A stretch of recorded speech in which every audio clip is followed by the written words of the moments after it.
Good evening. It's 6:33, and I want to thank my colleagues for joining me this evening. And I also like to thank the governor's financial team for being here to make a presentation of the governor's $340 million bond proposal. But before we start, I'd like to at least introduce our members, because we've asked that you be here to present to the senators. And to my immediate right is the Vice Speaker, Cruz, then Senator Mana Tyron, Senator Tina Rose Munya Barnes, and by the way, happy birthday. Happy birthday. Thank you very much. Senator Frank Blas Jr., Senator Respicio. And then to my left, Senator Palacios, Senator Tony Ada, Senator Chris Dueña, Senator Mana, and Senator Eileen Yamashita. Well, he said he was going to come, but he's here. Okay, so I think he's coming.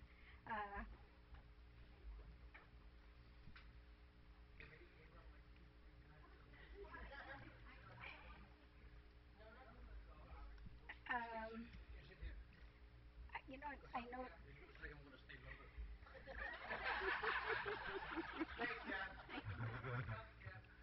Thank you. It's such a wonderful, of course, environment here where collegiality is alive and well, and respect as well. Thank you so much for that. I'd like to thank, of course, those who are here present. And when I spoke with the governor this afternoon, I had asked if his financial team could come. And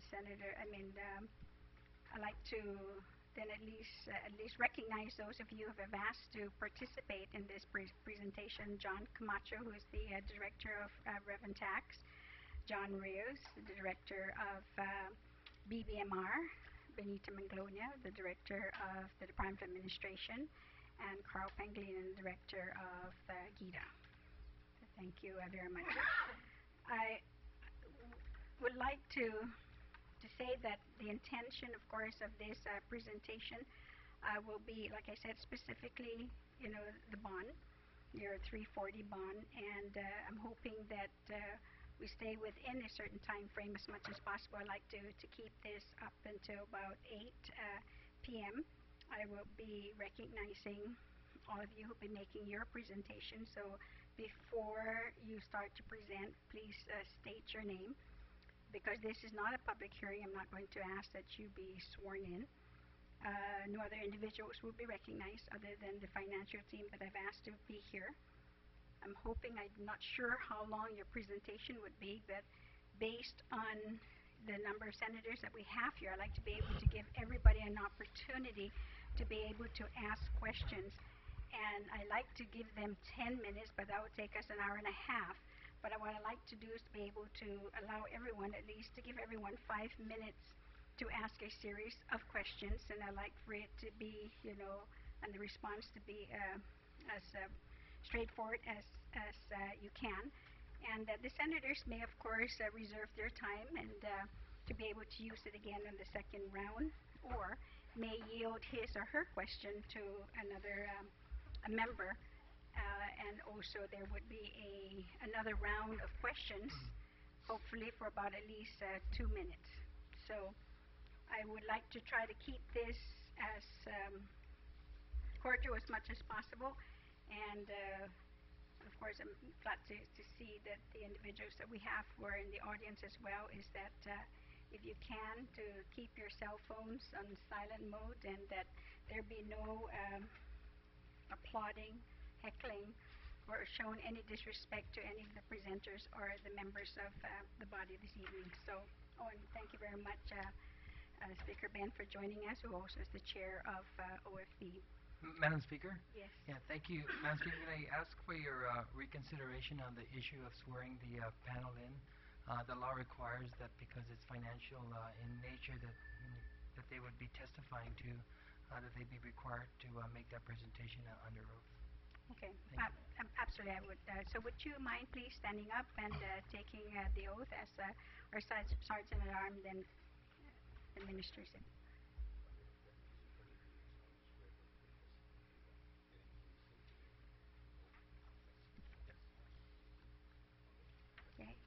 very much. So, as you speak, at least for the very beginning, is to please then state your name and then who, of course, what the primary agency you're representing, and you may proceed with your testimony or presentation. Okay. Yes, so this is Masi again, Madam Speaker, and thank you, everybody, for allowing us to make this presentation. Your time is very valuable, and I know you mentioned some of the time contracts, so I too would like to keep to some of those time contracts, and we'll try to keep the presentation as short and as concise as possible. We're going to go through a brief slideshow. And then I think during the Q&A, we may have to revert back to some of these slides. But I'm sorry for the record. My name is Carl Pangilinan, the administrator for the Guam Economic Development Authority. So to get started, real briefly, we have in front of you tonight is our tax refund financing program for 2011. Real briefly, what I'm going to talk about tonight is just a real brief summary of the program. I'm going to go into some of the financials. Again, we're going to show a few charts explaining some of the details of our programs and how we got to some of the numbers. We like to answer some of the questions on why now. Why do we need to go out for the financing now? And then we'll open it up to some Q&A after that. So moving on, just a real brief summary of the facts. Our program that we're going to present plans to pay for 100% of the accumulated unpaid tax refunds for 2011 and prior. There's a plan that will showcase also that will address, some of these questions came up. Are we going to be back into the situation again? What are we going to do about the future tax refunds? And so we're going to showcase that our plan will cover 2012 and future tax refunds to be paid on a current basis. And then, we're going to go into at several points within this presentation to showcase that the government does have the capacity to make the new debt service on this proposed bond. So moving on to the next slide. Into some of the financial considerations, the obvious question, and I apologize if this is sort of an eye chart, but the obvious question is, how much will the bond cost? Now, we're going out for a par amount of $343 million, which would, by our calculations, net us about $311 million in net proceeds. And we'll go into some of the details later. But what that means in terms of debt service, the estimated annual debt service, and again, these are just based on current market conditions today. This is our best guess for how the market is reacting today and what we can expect in terms of a rate and the rating that we feel that we'll achieve with this. We're looking at debt service payments with capitalized interest for fiscal years 12 and 13. With capitalized interest, there'll be zero. In 2014, there's a partial interest-only payment of $9.9 million. And this again is showcasing the escalation of the debt service.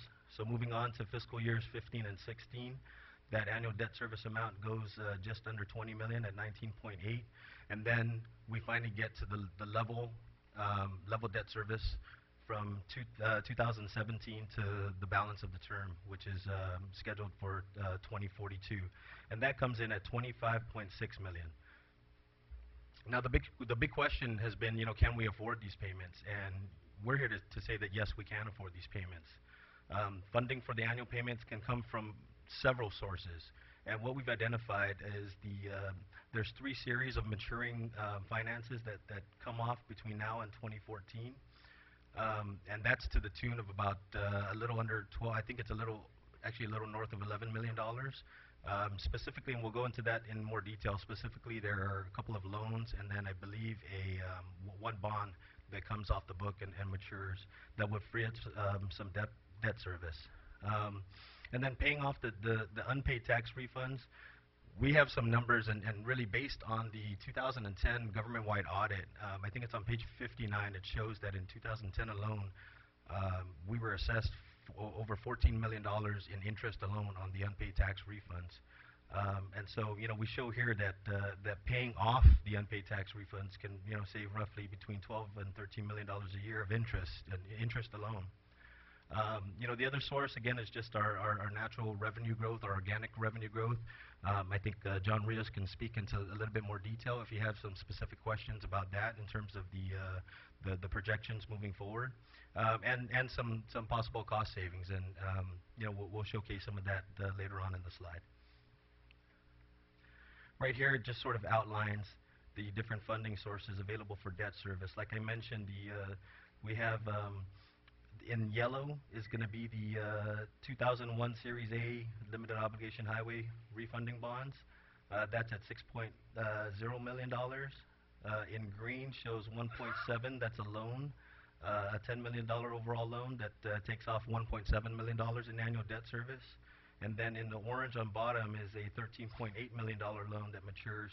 And right now, annual debt service is at $3.4 million. So you take those three amounts, you couple that with what I just mentioned about the interest that we're paying right now on the tax refunds in arrears. Carl, there's no dispute that we pay interest, but if we pay all of the refunds and the past due refunds, you're telling us there that we're going to have an extra $14 million a year to service this debt.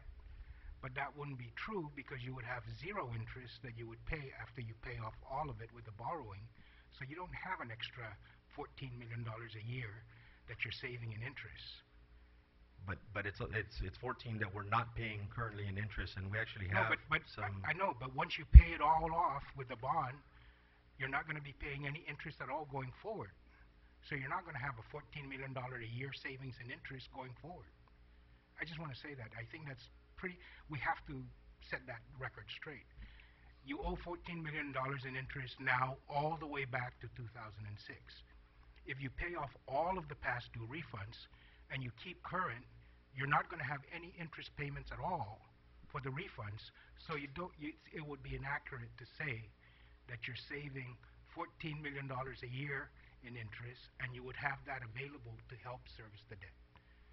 Okay, that's a good point. I mean, we do want to point out that I think right now at the current track for 2011, I think it's at John, if you want to the number for 2011 interest now that's due right now. That is accumulated interest on all of the past due refunds. Right. So once you pay off all of the past due, going forward, if you're kept paying every single year, keeping current, then you would have zero interest you would pay. And that's one of the beauties of this bond is that we don't have to realize that interest. But you're saying the way we're going to pay for the bond, the debt service on the bond is the savings of $14 million a year in refunds. I'm just saying that that's what the slide says, and I think we need to set that just straight.